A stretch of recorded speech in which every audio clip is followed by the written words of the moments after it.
Hey guys, Nick60 here, coming to you with a look at the World of Tanks I/O Experimental. Now, I know that this has already been done by people much more popular than me, but I felt that I should just add my 2 cents to it, as well as show off a little bit. I mean, come on. So, for those of you who don't know and haven't played World of Tanks for a while, this is... Oh, don't have any more in my garage. This is one of the new heavy tanks released for the Japanese line, and I'm not going to cover the whole thing because that's not what this video is about. Which, the short version is, these are pretty much all paper tanks. The Japanese Empire never got to actually build these through a combination of lack of resources and lack of need to. Let's see. Added are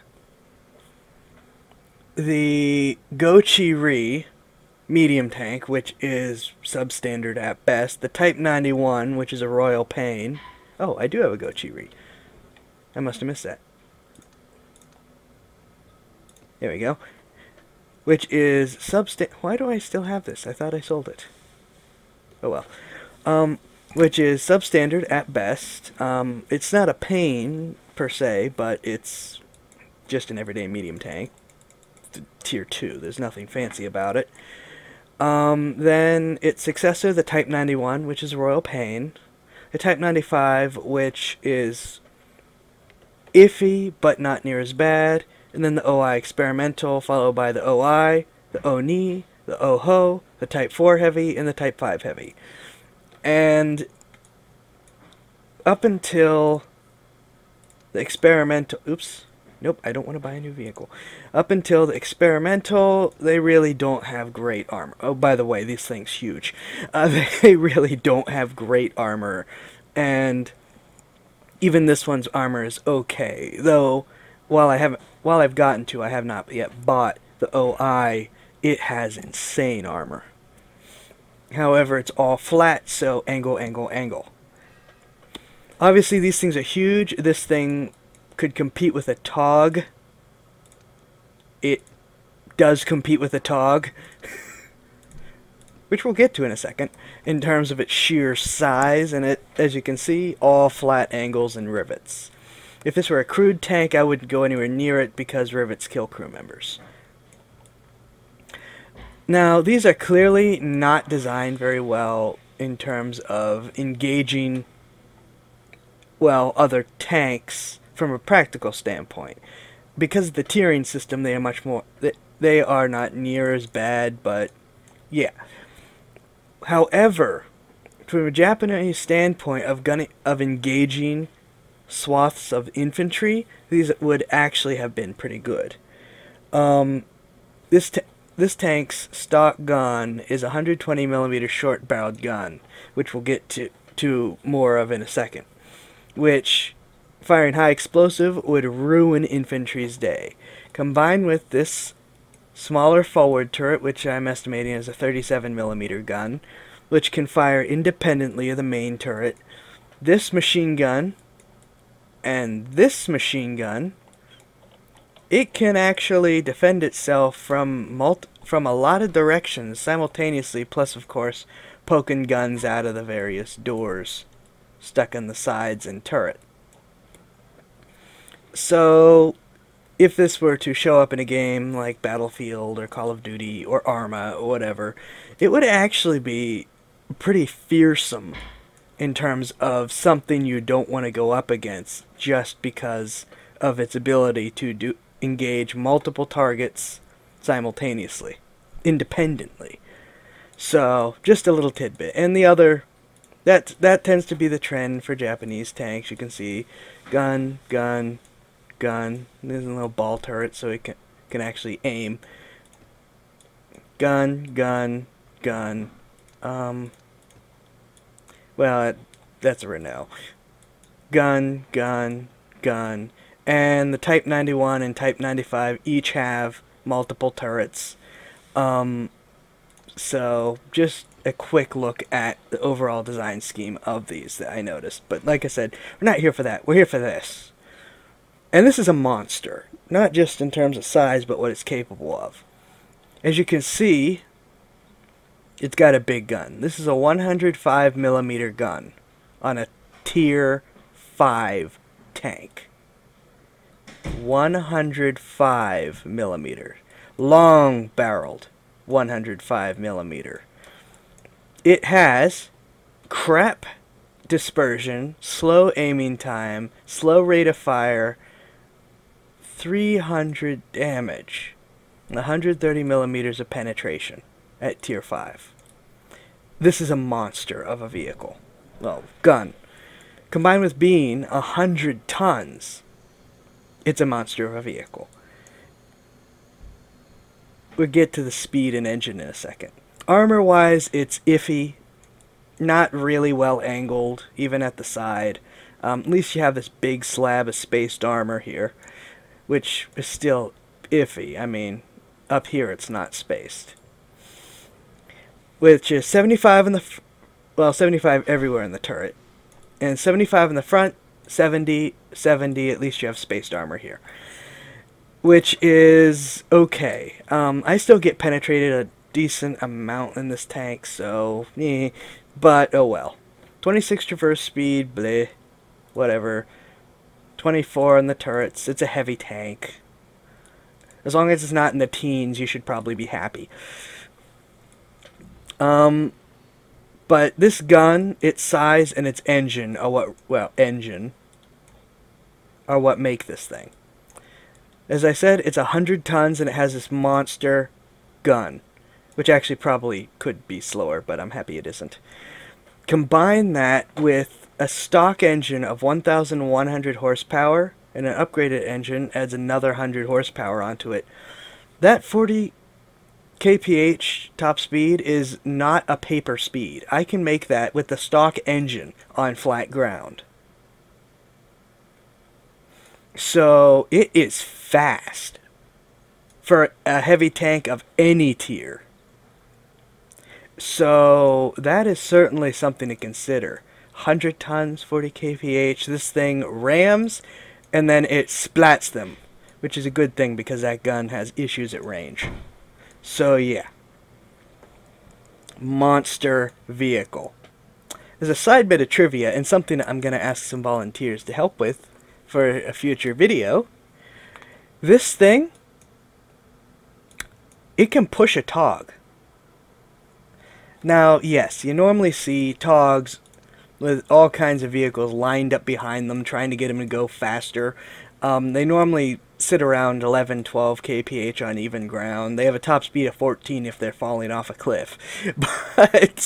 But otherwise, these things aren't fast. Well, I have been in this thing, huddled up behind a TOG, and pushed it. And here's how. You see other vehicles with good power to weight ratios pushing TOGs.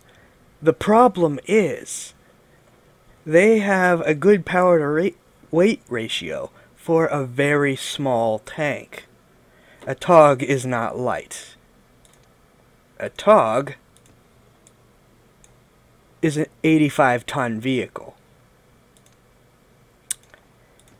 This is a 100-ton vehicle with a very good power to weight ratio. I have gotten a TOG up to 18 kilometers per hour on flat, even ground. Well, mostly even. It was Miravanka. Pushing with just this, no other help. That is a blistering fast speed. Sadly, actually, I don't know. I might actually have it and throw that in once I'm done recording this section.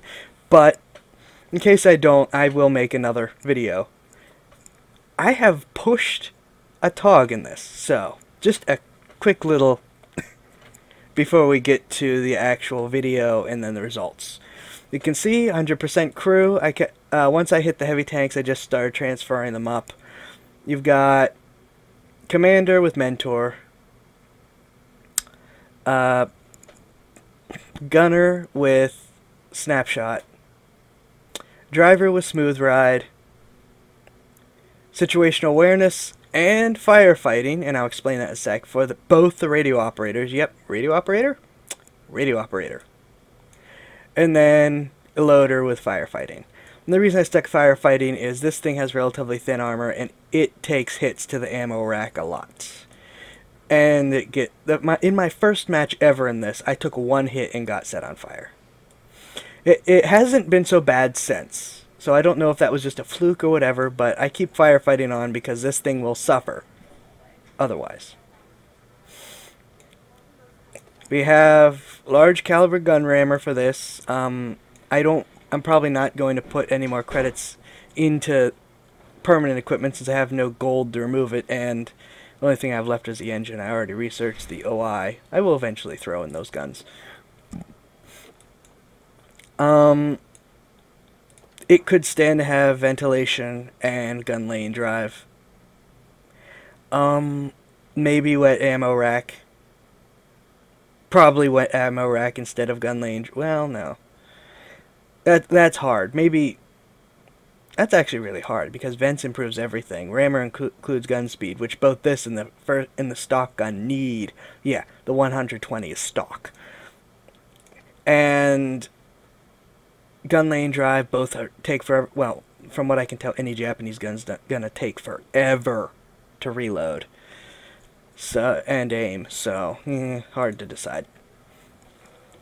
And that's another quirk before we get to the actual play is you have the 120, the 105, and then the tank. You can skip the 75mm guns, which are faster and more accurate, but lower tier.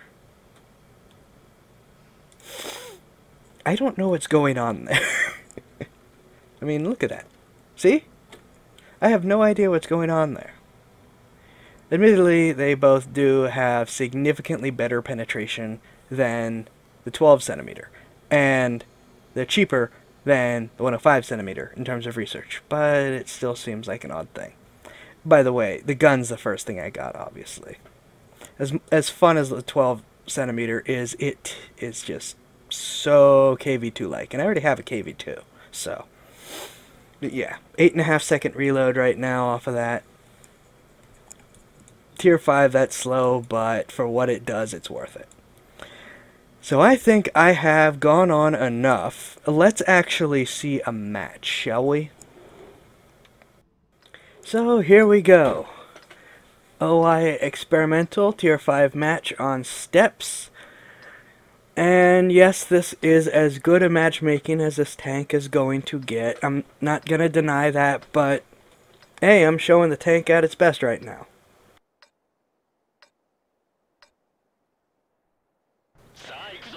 And took me a second to get going, and then off we go. And me just being a little bit sarcastic concerning everything. Him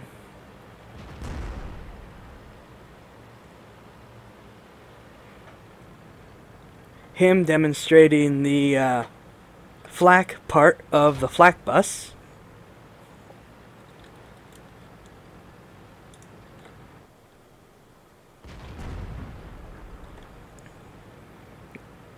Usual random shots before a match. And the KV-1 is our first enemy spotted. T-28 in the enemy team was pretty jaded.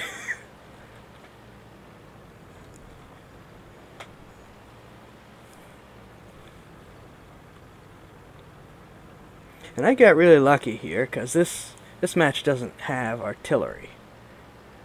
And otherwise, I probably would not have had the match that I've had. It's really easy to hit these things in artillery, apparently. Actually, what's the tank names? There we go. That way we have the tank names. You can see the enemy speedy tanks have already jumped into the cap. I am farthest ahead, despite being in a heavy tank. And I'm just gonna try to deal with things as I can. Make that Stug pay for poking his nose out. I like the T-28 personally, but oh well. Make the T-34 pay for poking his nose out.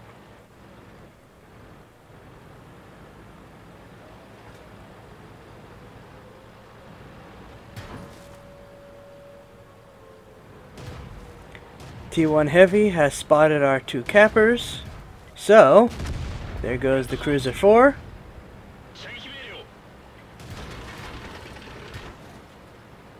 And you know what's coming. There goes the Crusader.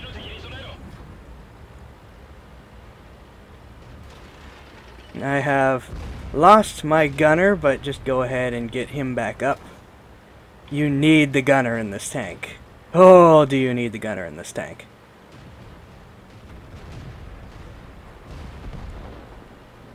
Keep nosing forward. Oh, T-28 has decided to poke out. No more T-28. Sorry about that. I'm just trying to decide how brave I'm going to be, but for the most part, just continue pushing forward. No, there's stuff here somewhere. There's that Stug, and the DW II, and the A20. And burn to death. And trying to cap, but we're winning. Well, not by much, but we're doing well. Now we're even, but make the DW II hurt. Flak bus finishes him off.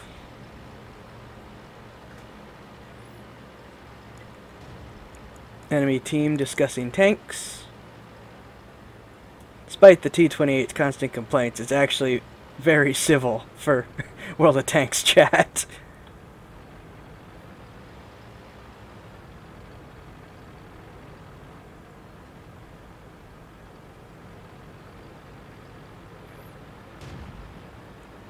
There's that Type 95, and a KV-1S, and an M7. This tank has amazing gun depression, by the way. Just nose up, and... oh. There we go. And finally... there we go. And I wasn't even paying attention at this point in the match, but all of a sudden, I have 7 kills. There it goes. T-28 demands a nerf. Type 91. Stray shot. Nope. Not gonna hit it.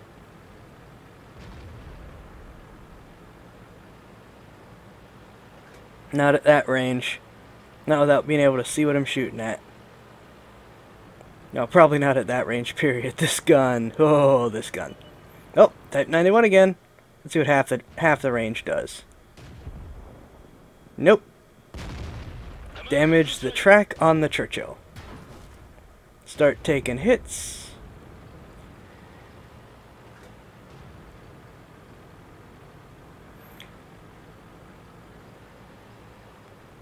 Type 91 is a really painful grind. Like I said, I like the T-28, but the Type 91, oh boy. Oh, Matilda BP.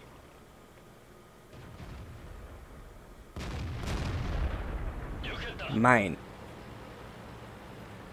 And the only thing we have left is the KV-1, which was last spotted here.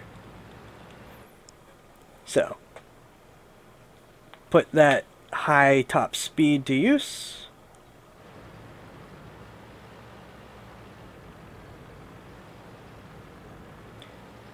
At this point I have figured out, holy crap, wait a second, I'm on 8 kills. And the KV-1 is over there.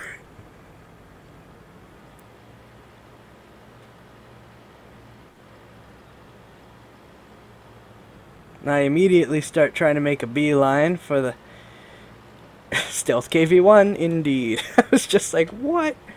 When they get a cloaking device? That Lee. I feel so sorry for that Lee. It's like...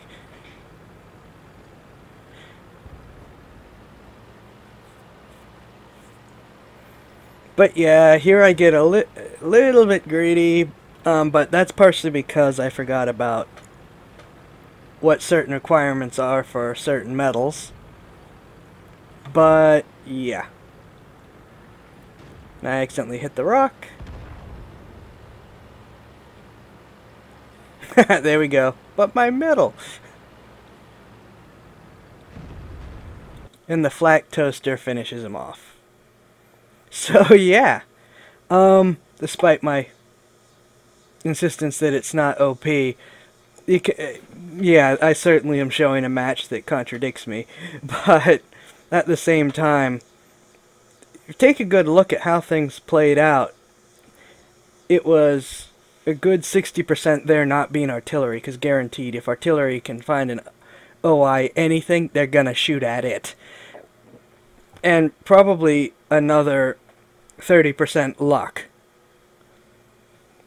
I mean, I didn't get shot at all that much. Everyone was focusing on other tanks for the most part.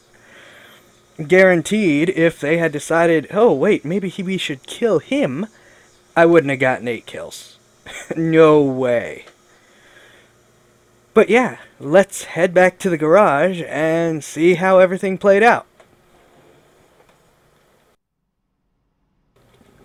So that was a heck of a match. Now, as I said, take a couple seconds to try to bet on what exactly medals there were for that. Okay, you done? Here we go. Took a lot of screenshots. Look at that result. And this was my first match of the day, by the way. I can't remember if I told you that. He lost a track and that's it. But in this, I did 400. I did 400 spotting damage. Oh, 470 spotting damage. He lost a track and died in one hit. I bounced shots off of him and killed him. Kill and another track. Big surprise. Spotting damage 77. Spotting damage 104. Let's see now. Driver died, then the tank died. Radio, fuel tank, commander, and look at this. Everyone I only hit once. Oh, and I got some cap points. We have Ace Tanker, Reaper for 3 or more enemy vehicles in a row with a single shell. Fire for effect. Cause more damage to enemy vehicles and hit points of your vehicle. At 700, that's actually not that hard. I need to fire and hit 3 times. Arsonists set someone on fire. Master Gunner, 5 armor-penetrating hits in a row against enemy vehicles. Duelists destroy at least 2 enemy vehicles and cause damage to your vehicle in battle. I think it's pretty hard to find someone who didn't do damage to my vehicle in that battle.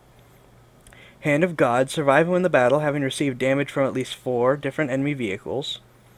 Bruiser, damage enemy vehicles, modules, or injure crew members at least 5 times. I think the tracks took it for me. Radley Walters, destroy 8 or 9 enemy vehicles in one battle. Very happy about that one. As you can see, I don't have many. High Caliber. And this is not my first high caliber on this particular tank.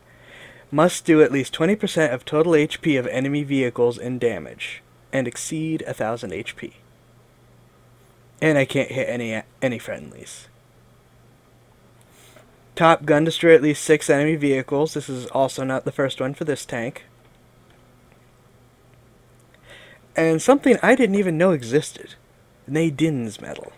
Destroy all enemy light tanks, of which there has to be at least 3 in the course of one battle. I didn't even know this medal existed. But that means that there are at least 3 enemy light tanks. Let's see now. Crusader, A-20, and Cruiser 4. And you have to destroy them all, which means those are the only 3 light tanks in that enemy team lineup. But look at that. 1,400 XP. 8 kills. 2,386 damage. Look at that. I got over 4,000 XP out of that as my first match of the day. That happened to be a win. Fired 13 shots, 12 hit, 11 penetrated. As I said, 2,300 damage, almost 400.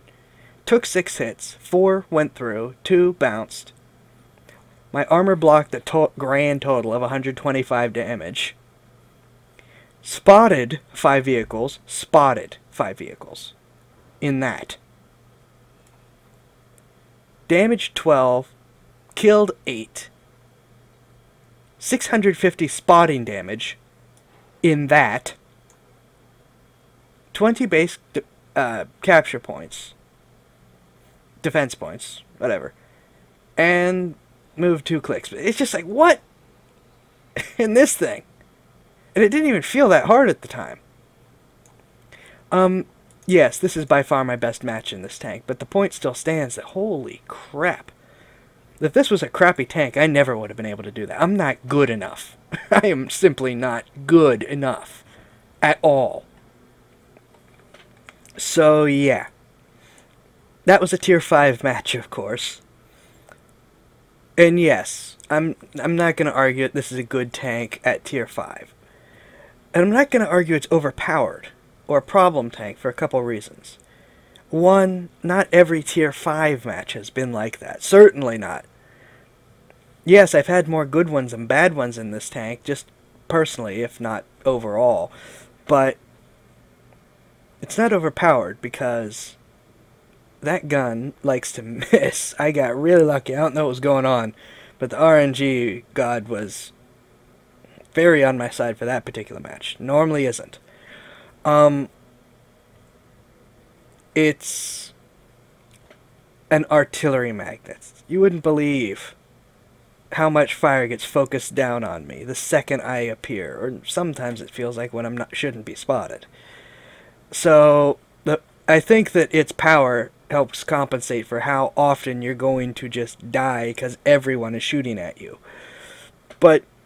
And here's my biggest argument. It's not a premium tank. Anyone can take a couple hours to get to this vehicle. Anyone. You don't have to pay anything to get this vehicle. So, to those who really, really like to complain, well, it's free. I mean, if you really want to, you could free XP your way up to the... But it's only a tier 5 tank. And it's still great with the 120. Much more iffy in terms of if it's going to hit or not. But it's still great.